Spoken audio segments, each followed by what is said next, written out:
Zach, welcome back. Congratulations on the new baby. Thank you. Yeah. Have you been able to take this whole thing in just from the sense of you've been playing a lot of games recently in the NHL and then having the birth of a child? Have you been able just to take in the experience? Which one? The experience of a child or playing in the Well, just NHL? Oh, everything kind of happening at the same time. yeah. Geez, yeah. As far as playing is concerned, yeah, you get on a good roll and you feel like you're making a difference. Shift in and shift out. That's my goal at least. And then yeah, you take a commercial flight home and have to quarantine away for 7 days, but it's for the birth of your third son. So it was really fun. The process was great. My wife held him in there until I got home, luckily, or I would have been in trouble. And yeah, it's been awesome. I mean, just seeing the way my other two boys are with them, and watching hockey highlights. And I know he's only about 11 or 12 days old, but the other two are trying to rope him into being a fan already. Eventually, you'll be drafted, I'm sure, at some point. That's the plan. Yes. When we talked to Gavin Bayreuther recently, he mentioned that these games, even though they might not mean anything in the standings, they're important for players like him and maybe for yourself who are kind of fighting for the future. Just, do you see it that way? These games are sort of like playoff games, and how do you feel like you've handled that? Yeah, I think he's right. It's numerous reasons why it's to put on the sweater and play. You look at that Patrick Marleau stat. Only 8,100 people have ever played in the NHL. And that's something that I take pride in to be one of those people and put the jersey on. And I know it's probably a number that's not completely correct, but that's something that I read. And then also playing for a job, everyone's getting assessed, evaluated, playing for pride. This is the best league in the world, and if you think you're going to coast through these next 4 games, then you're going to be out of the league pretty quick because you're showing everybody else your true colors. So that's kind of where my mindset with things. It's 4 more games to prove that you belong in this league, to prove who you are as a player, and have everyone evaluate you. And I know you've been waiting to come back. You've been able to watch the games. It seems like the team has played better, even though they haven't gotten the results all the time. What have you seen as to maybe a reason for the recent improvement?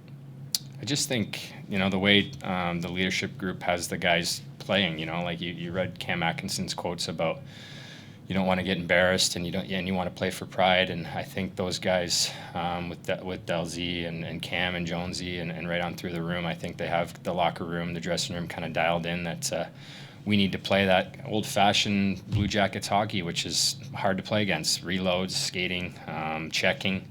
Everything that kind of Torts has molded everybody into the last however many years. I think those guys want to continue to play that way. And my last one for you, we asked Torts this, and he said that it really doesn't come into play a lot. But as a player, when you have an opponent like Nashville tonight who has a lot on the line, they need to win these games just to be able to make the playoffs. Is there a little extra motivation for you to try to get these games to possibly have a say in if they make the playoffs or not? I mean, I think it doesn't really, and it's a cliche answer, but it doesn't really matter who you're playing. It's how you can control how you prepare and play. So I know with Nashville fighting to get in or secure a spot, it's just going to make the game all that much better. So we're looking forward to it. Okay, next we'll go to Dave Metzel. Go ahead, Dave. Zach, I apologize. I do need to ask one other family question. Brooks, Bo, and Beckham. Correct. All B's, all sports names. Can you just give us a little background on each one of those boys' names and how you got to them? Just we just piggybacked off Brooks, like the B to Brooks on the Bo, and then I figured with the third boy, you can't shy away from the B. So I don't think there was any rhyme or reason, but to kind of go off of the firstborn's name, and yeah, I don't know. It just happened to be that way, I guess. All right. So I'm a Minnesota guy. So Brooks isn't her Brooks. That's just Brooks because you like the name Brooks. Yeah, Brooks says we like the name Brooks. Honestly, pretty boring answer. Sorry. No worries. Sorry to ask on a game day, but I just was curious. That's okay. All right. Thanks, mate. No problem. Okay, next we'll go to Brian Hedrick. Go ahead, Brian. Hey, Zach. Hello. Congratulations again from me as well. But so more of a perspective question, I guess. This team has a lot of young talent, a lot of guys, here that are in the NHL and Cleveland. You've played with probably most of them. We're in a time now in the NHL where it seems like young talent is coming in, it's getting younger and faster every year. Is there a danger in maybe writing guys off if they don't have instant success in this league? A danger?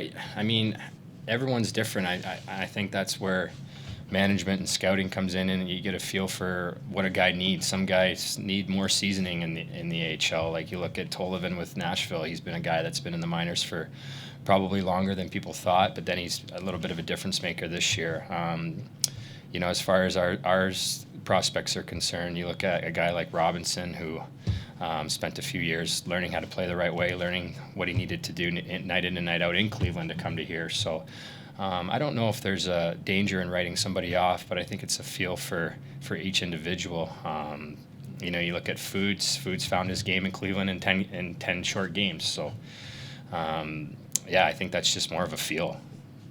Yeah, as a guy who's gone through it, how tough is that process? When we're going from a young guy that everyone's looking at to being more of a veteran, and everything in between. It's a process, right? Yeah, it's been an 11-year process for me. Sometimes it takes that. It's not the way I drew it up. We spoke earlier in that article you wrote. That's obviously, as a young kid, you just think it's not going to come easy, but it's going to translate. And sometimes it doesn't. Sometimes you have to change your game. Sometimes you have to adapt. So, it's taken me all the way to the 11th hour, the 11th year. So, it's just different with everybody. It's been a while for me. Yeah, and I would imagine you, at this point in your career, you still think, "Hey, I got plenty left," right? Yeah, definitely. If you spoke to me maybe a year ago with my injury, I might have been singing a little bit different of a tune. But right here, right now, I feel like I still got something to give for sure.